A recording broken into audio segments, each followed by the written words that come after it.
अस्सलामुअलैकुम, यह है उर्दू पॉइंट और आप देख रहे हैं न्यूज़ शो रामीन सैयद के साथ। नाज़रीन, पाकिस्तान में 2017 का सबसे बड़ा हमला कल दादू के करीब 7 शरीफ में लाल शहबाज के मज़ार पर हुआ। जुम्मे की शब सैकड़ों की तादाद में ज़ायरीन घंटों धमाल करते हैं और ये वही धमाल का वक्त था जब एक शख्स ने खुद को धमाके से उड़ा दिया। जिस वक्त ये हमला किया गया उस वक्त अहाते में 700 अफराद मौजूद थे, जबकि तहक़ीक़ाती टीमों का ये कहना है कि खुदकुश हमलावर औरत के रूप में मज़ार के अहाते में दाखिल हुआ और मगरिब की नमाज के बाद ऐन धमाल के वक्त धमाका कर दिया। DIG खादिम हुसैन रन ने बताया कि दहशतगर्द ने मज़ार के मरकजी दरवाजे के सामने खुदकुश हमला किया। धमाके में 8 से 10 किलोग्राम बारूदी मवाद इस्तेमाल किया गया था और नट बोल्ट की वजह से जानी नुकसान ज़्यादा हुआ। हालिया वाक़या दहशतगर्दी के हवाले से इंतहाई ख़तरनाक है क्योंकि आसपास कोई अस्पताल नहीं था। 7 में सिर्फ एक अस्पताल है, लेकिन धमाके के वक्त ये बताया जा रहा है कि उधर सिर्फ 3 डॉक्टर्स मौजूद थे। कुछ दिन पहले दरगाह शाह नूरानी पर भी धमाका हुआ था और वहाँ भी यही सूरत हाल मौजूद थी कि वहाँ पे कोई अस्पताल आसपास मौजूद न था। तड़पते हुए लोग अस्पताल ढूंढते रहे और जख्मियों की मंजिल ठहरी 132 किलोमीटर दूर ईसा मकान जो हैदराबाद में मौजूद है। लेकिन इतनी बड़ी तादाद को इतनी दूर पहुँचाना मुश्किल था और वज़ीर आला सिंध ने फैसला किया कि डॉक्टर्स उस जगह पर भेजे जाएं। वज़ीर आला सिंध ने मीडिया से गुफ्तगू की और उन्होंने कहा कि ज़ख्मियों को फौरी तिब्बी इमदाद दी जाए। उनका ये भी कहना था कि बड़े पैमाने पर डॉक्टर्स और एम्बुलेंस को हैदराबाद, नवाबशाह और जामशोरों से मूव किया गया था। गवर्नर सिंध मोहम्मद जुबैर का ये कहना था कि इतने अहम मजहबी मकाम पर हमला ये जाहिर करता है कि हमारे दुश्मन कितने कमज़ोर हो गए हैं। ये पूरी एक जंग है जिसको हम पिछले 15 सालों से लड़ रहे हैं और ज़रब अज़ब का भी इसी दौर में आगाज़ किया गया था और दहशतगर्दी का मुल्क से सफाया किया जा सके और इसमें तमाम इदारों ने मिलकर काम किया था। ये कहना था गवर्नर सिंध का। लेकिन नाज़रीन, सवाल तो ये उठता है कि दुश्मन की कमर अभी तक क्यों नहीं टूटी और क्या ऐसी वजूहात पैदा हुई हैं कि नेशनल एक्शन प्लान और ज़रब अज़ब जैसे तमाम ऑपरेशंस धरे के धरे रह गए और दहशतगर्द एक मरतबा फिर कमर बस्ता हो गए हैं। इस हवाले से बात करने के लिए हमारे साथ आज लाइन पर मौजूद होंगे समा न्यूज़ के senior anchor person Zeeshan Malik. हम उनसे पाकिस्तान में उठने वाली दहशतगर्दी की नई लहर के हवाले से उनकी आरा जानेंगे और उनसे बात करेंगे, उनके ख्यालात जानेंगे और हम उनसे पूछेंगे कि वो क्या समझते हैं कि ये तमाम जिम्मेदारी किस पर आयद होती है। दहशतगर्दी की जो नई लहर उठी है और कल जैसे कि धमाका हुआ 7 शरीफ में ज़ायरीन को निशाना बनाया गया और इससे कबल भी 4 रोज़ में चारों सूबों को निशाना बनाया जा चुका है, तो वो क्या समझते हैं कि ज़िम्मेदारी किस पर आयद होती है। इसके अलावा अगर हम बात करें कि राहील शरीफ की रिटायरमेंट के बाद अचानक इन दहशतगर्द अनासिर ने सर उठाया है और यहाँ से ये सवाल भी उठता है कि क्या मुल्की सिक्योरिटी के सुतून राहील शरीफ के कंधों पर ही टिके हुए थे। इस बारे में भी उनसे सवाल करेंगे और जानेंगे कि क्या जो उन्होंने वहाँ पे जो भी इंतज़ामात उन्होंने किए थे तो उस सिस्टम को आगे लेके जाने में बाकियों का कितना किरदार होना चाहिए था। इन तमाम बातों के बारे में हम ज़ीशान मलिक से सवाल करेंगे। ज़ीशान मलिक हमारे साथ लाइन पर मौजूद हैं। ज़ीशान मलिक साहब, आप मुझे बताएं कि मुल्क में दहशतगर्दी की जो नई लहर उठी है, कल 7 शरीफ में ज़ायरीन को निशाना बनाया गया, इससे कबल भी 4 रोज़ में 4 सूबों को निशाना बनाया जा चुका है। आप क्या समझते हैं, जिम्मेदार कौन है?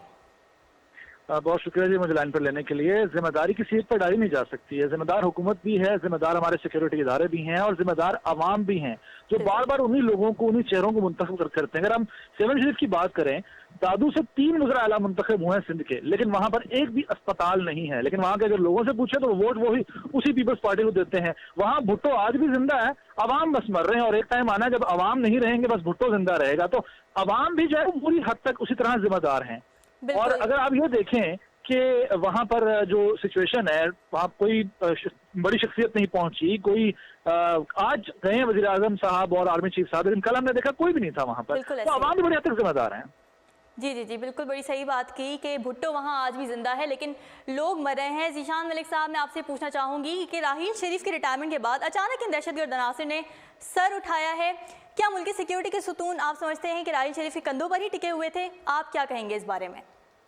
अच्छा, इसमें ऐसा है कि किसी एक शख्स के आने या जाने से फर्क पड़ता भी है और नहीं भी पड़ता, क्योंकि सालार जो होता है काफिले का वो उस पर बड़ी हद तक डिपेंड करता है। अगर कोई काफिला लुट जाए राहजनों से तो सालार से ही सवाल किया जाता है। हमने ये जरूर देखा कि राहील शरीफ साहब ने जो ज़रब ऑपरेशन उनके दौर में शुरू हुआ उसके हमें खातिर खा नताइज जरूर सामने आए, लेकिन ये भी हमें ज़हन में रखना चाहिए कि इस तरह की जो कार्रवाइयाँ हैं वो रातों रात नहीं होती।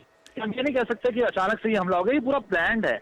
ये बड़े अरसे से ये लोग, क्योंकि इतना इन लोगों को इनके ठिकाने खत्म किए गए, ये लोग बैकफुट जाने में मजबूर हुए, लेकिन ये रीग्रुपिंग कर रहे थे।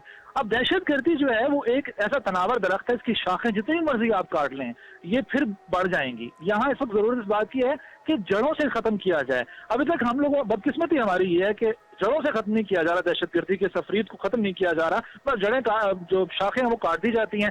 ये जख्मी सांप जो है ज्यादा खतरनाक है। अब जरूरत इस बात, देखिए ना, आप 2002 से 2017 का अगर फिगर देखें, 451 यानी 451 जो है वो सुसाइड अटैक्स हो चुके हैं, और अभी आगे खुदा ना खास्ता खाकम बदन आगे मजीद भी ऐसी सूरत हाल पैदा हो सकती है। जी जनाब, बिल्कुल सही बात की है। प्लानिंग हो जाती है, नेशनल एक्शन प्लान भी सामने आ जाता है, ज़रब अज़ब भी होता है, लेकिन जड़ों से जो काटने का सिलसिला है वो नहीं हो पाता। ज़ीशान मलिक साहब, मैं आपसे आखिरी सवाल करना चाहूँगी। अफगान इंटेलिजेंस इदारों का इन दहशतगर्दी के वाक़यात में हाथ वाज़ेह है, जिसके तनाजुर में अफगान सिफारतकार के हुकाम को भी आज GHQ में तलब किया गया था। आप क्या समझते हैं, हुकूमत को अफगान दहशतगर्द अनासिर और इसके साथ साथ रॉ के खिलाफ अब क्या हिकमत अमली अपनानी चाहिए? देखिए, ये हमारी गवर्नमेंट का, सिविल गवर्नमेंट का टोटल फेलियर है। राहिल शरीफ साहब जब वो थे आर्मी चीफ, तो वो अफगानिस्तान गए, सबूत भी दिए गए, वहां बैठकर मौलवी फजलुल्लाह और दीगर जो भी मतलूब है हमें, वहां कुन्नड़ में और दीगर इलाकों में बैठ के कार्रवाइयां कर रहे हैं। लेकिन हम इतने कमजोर हैं कि हम अपना केस, जो कि जेन्युइन केस है, वही हम नहीं पेश कर पाते। अगर आप इंडिया की मिसाल लें, वहां कोई भी दहशतगर्दी का वाकया हुआ है माजी में, तो उसके बाद उन्होंने इतना शोर मचाया, आलमी दुनिया में इतनी अपनी जो आवाज पहुंचाई कि लोग उनकी बात मानने पर मजबूर होते हैं। हमारे यहाँ बदकिस्मती ये है कि कोई वजीर खारजा ही नहीं है, यानी गवर्नमेंट का अलमिया ये है कि किसी पर भरोसा ही नहीं है कि वजीर खारजा बनाया जाए।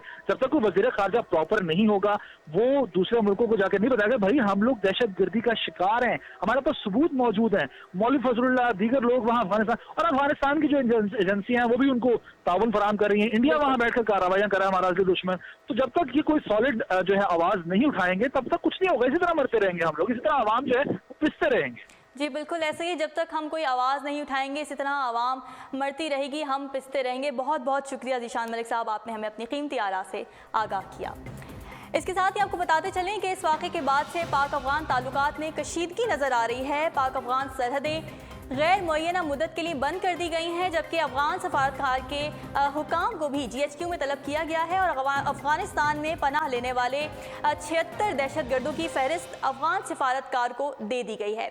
इस बारे में DIG SPR major general Asif Ghafoor के मुताबिक अफगानिस्तान में पनाह लेने वाले 76 दहशतगर्दों की फहरिस्त अफगान सफारतकार को दे दी गई है और मुतालबा ये किया गया है कि अफगानिस्तान में छुपे इन दहशतगर्दों के खिलाफ एक्शन लिया जाए। अफगानिस्तान इन दहशतगर्दों के खिलाफ एक्शन नहीं ले सकता तो हमारे हवाले कर दिया जाए, ये कहना था ISPR के DG का। इसके अलावा उन्होंने ये भी कहा कि हालिया दहशतगर्द को कार्रवाइयाँ अफगानिस्तान में महफूज पनाहगाहों से की जा रही हैं और ये हमले दुश्मन ताकतों के ऐमा पर किए जा रहे हैं। उनका ये कहना था कि हम दिफा करेंगे और भरपूर जवाब देंगे। नाजरीन, पूरे मुल्क में दहशतगर्द हमले हो रहे हैं। गुज़श्ता 4 दिनों में मुल्क के चारों सूबों को निशाना बनाया जा चुका है। कराची, लाहौर, कोयटा, पेशावर, कबायली इलाकों में जनूबी वजीरिस्तान और महमद एजेंसी में भी बड़ी तादाद में संगीन नौयत के खुदकुश हमले हुए हैं। 7 शरीफ में अब तक की तफसीलात के मुताबिक 80 लोग जाँ बहक हो चुके हैं। कल के अलावा अगर बात की जाए तो 4 खुदकुश हमले हुए हैं 4 दिनों में हो चुके हैं और कुल मिलाकर 8 वाक़यात हुए हैं, जिनमें 31 लोगों की जान जा चुकी है और अभी इनमें कल वाले वाक़े के कैजुअल्टीज इंक्लूड नहीं हैं और सिक्योरिटी फोर्सेस के 20 एहलकार इसका निशाना बन चुके हैं।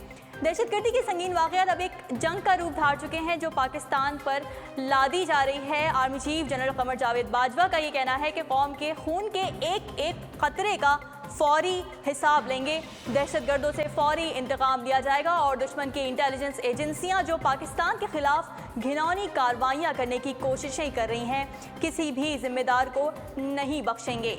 उनका ये भी कहना था कि कौम पुरसुकून रहे, पाक फौज दुश्मन कुव्वतों को कामयाब नहीं होने देगी, पाक फौज कौम के साथ खड़ी है।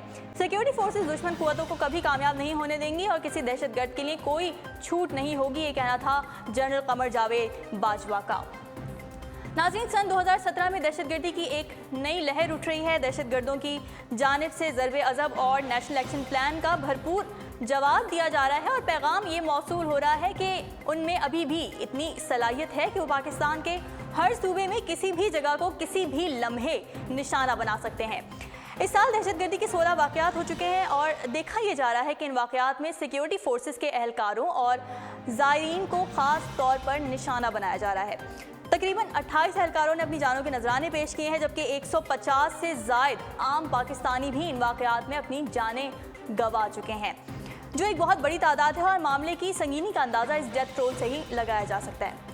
नाज़रीन, कुलभूषण यादव की जानिब से एक बयान सामने आया था जिसमें उसने बड़े वाज़ेह अल्फाज में इंकशाफ किया था कि रॉ किस तरह पाकिस्तान में दहशतगर्दी करता है, किस तरह गैर मुल्की और मकामी लोगों को उस काम के लिए हायर किया जाता है और पाकिस्तान में इंतशार फैलाने के लिए रॉ की जानिब से कितना सरमाया लगाया जाता है। और ये बातें किसी ने यूं ही नहीं कह दी, बल्कि रॉ का अपना सीनियर रहनुमा ये बात कर रहा है। एक और बहुत आम बात जो उसने अपने इंटरव्यू में की थी वो ये है कि पाकिस्तान में मजहबी फ़िरक़ावारियत की बुनियाद पर इंतशार फैलाना भी रॉ के मकासद में शामिल है। लिहाजा पाकिस्तान में अब तक जितनी भी दरगाहों और मज़ारों पर दहशतगर्द हमले हुए हैं, ये रॉ के मकासद का मुँह बोलता सबूत हैं। लोगों को दिखाया ये जाता है कि इसकी जड़ें फ़िरक़ावारियत में हैं, जबकि अगर असल तस्वीर की जानिब देखें तो मालूम होता है कि ये रॉ और अफ़गान इंटेलिजेंस इदारों की सोची समझी साजिश है। 7 शरीफ का वाक़या इस साल का पहला ऐसा वाक़या है जिसमें दरगाह को निशाना बनाया गया है, मगर अगर हम तारीख़ के सफ़ों का जायज़ा लें तो मुतअद्दिद ऐसे वाक़यात मिलते हैं जिनमें सूफिया कराम की दरगाहों को निशाना बनाया गया, जिसकी तफ़सीलात मैं आपसे अभी शेयर करती हूँ। 12 नवंबर 2016 बलूचिस्तान के ज़िला खुजदार में दरगाह शाह नूरानी अफराद जाँ बहक हुए थे। जुलाई 2010 की तरफ अगर जाएं तो पंजाब में सैयद अली हिजवेरी अलमारूफ दादा गंज बख्श के मज़ार पर खुदकुश हमला हुआ था और उसमें 24 ज़ायरीन शहीद हुए थे। अक्टूबर 2010 के महीने में कराची में अब्दुल्ला शाह गाजी के मज़ार पर धमाके में 8 अफराद की कीमती जानें ज़ाया हुई थीं और इसी महीने में पाकपतन में हज़रत बाबा फरीद गंज शकर के मज़ार पर धमाका हुआ था जिसमें 6 अफराद जाँ बहक हुए थे, जबकि मई 2005 इस्लामाबाद में इमाम बरी के मज़ार पर धमाका हुआ जिसमें 20 अफराद शहीद हो गए। और इन तमाम दहशतगर्दी के वाक़यात की जिम्मेदारी मुख्तलिफ मजहबी कलदम तंजीमें कबूल करती रही हैं। तो जनाब, हम देख सकते हैं कि किस तरह सूफिया कराम के मज़ारों को इंतहा पसंदी का निशाना बनाया जाता रहा है। अब कुछ बात करेंगे ताज़ा तरीन सूरत हाल के हवाले से। कराची, कोयटा और कज़े एजेंसी, पेशावर, डेरा इस्माइल खान और बन्नू में कानून नाफिज करने वाले इदारों ने दहशत गर्दों के खिलाफ कार्रवाइयाँ करते हुए कार्रवाइयाँ की हैं और 27 दहशत गर्द मार गिराए हैं। दहशत गर्दों के खिलाफ सिक्योरिटी फोर्सेस ने भरपूर क्रैकडाउन शुरू कर दिया है। कराची मंगू पीर में रेंजर्स ने एक तरफ कार्रवाई की है और 11 दहशत गर्दों को मार गिराया है। काठोर में रेंजर्स के मुकाबले में 7 दहशत गर्द, जबकि कोयटा के सरियाब रोड पर FC की कार्रवाई में 2 दहशतगर्द मारे गए। उधर DI खान में पुलिस पर फायरिंग करने वाले 2 मुल्जिमान मुकाबले में हलाक, जबकि पेशावर के इलाके में पाक फौज और पुलिस की ऑपरेशन में 3 दहशतगर्द मारे गए हैं। इसके साथ ही आपको ये भी बताते चलें कि लाल शहबाज कलंदर के मज़ार पर खुदकुश हमले के बाद मुल्क भर में मसाजिद और मज़ारात की सिक्योरिटी इंतहाई सख्त कर दी गई है। लाहौर में दरबार बीबी पाक दामन और इस्लामाबाद में बरी इमाम सरकार दरबार ज़ायरीन के लिए बंद कर दिए गए हैं, जबकि रेंजर्स हुकाम का ये कहना है कि 7 में हज़रत लाल शहबाज शरीफ के मज़ार पर खुदकुश हमले के बाद कराची में भी रेंजर्स की जानिब से सख्त सिक्योरिटी और स्नैप चेकिंग के साथ साथ MA जिन्ना रोड पर जामा क्लाथ के करीब मज़ार को सिक्योरिटी खदशात के बायस बंद कर दिया गया है। रेंजर्स हुकाम के मुताबिक रेंजर्स की जानिब से कराची के दाखिली और खारजी रास्तों पर भी सिक्योरिटी के सख्त इंतजाम किए हैं। स्नैप चेकिंग बढ़ा दी गई है। इसके अलावा आज वज़ीर-ए-आज़म नवाज शरीफ और army chief general Qamar Javed Bajwa Nawab Shah पहुँचे हैं और ज़ख्मियों की अयादत की है। इनके अलावा वज़ीर-ए-आज़म सिंध और गवर्नर सिंध भी इस मौके पर उनके हमरा मौजूद हैं और इन तमाम लोगों ने मिलकर आज ज़ख्मियों की अयादत की है। नाज़रीन, धमाका होता है, मज़म्मतें होती हैं, अयादत की जाती है, लेकिन कोई ऐसी हिकमत अमली नहीं बनाई जाती जिससे इन तमाम अयादतों और मज़म्मतों की ज़रूरत ही ना पेश आए। रॉ हो या अफ़गान एजेंसियाँ, जिम्मेदारी बिलाकर हुकूमत और इस्टेब्लिशमेंट पर ही आयद होती है कि वो इन तमाम मुल्क दुश्मन अनासर का मुकाबला करने के लिए क्या इक़दाम करते हैं। प्रोग्राम का अख्ताम मैं इस पैगाम के साथ करना चाहूँगी कि मोहतात रहें, अपने इर्द गिर्द कोई मशकूक हरकत देखें तो फौरी रिपोर्ट करें और रश वाली किसी भी जगह जाने से फ़िलहाल इज्तनाब करें क्योंकि हालात अभी ठीक नहीं हैं। अल्लाह हम सबको और हमारे इस मुल्क को अपनी हिफ्ज़-ओ-अमान में रखे। अब तक के लिए इतना ही। फ़िलहाल मुझे दीजिए इजाज़त। अल्लाह हाफ़िज़।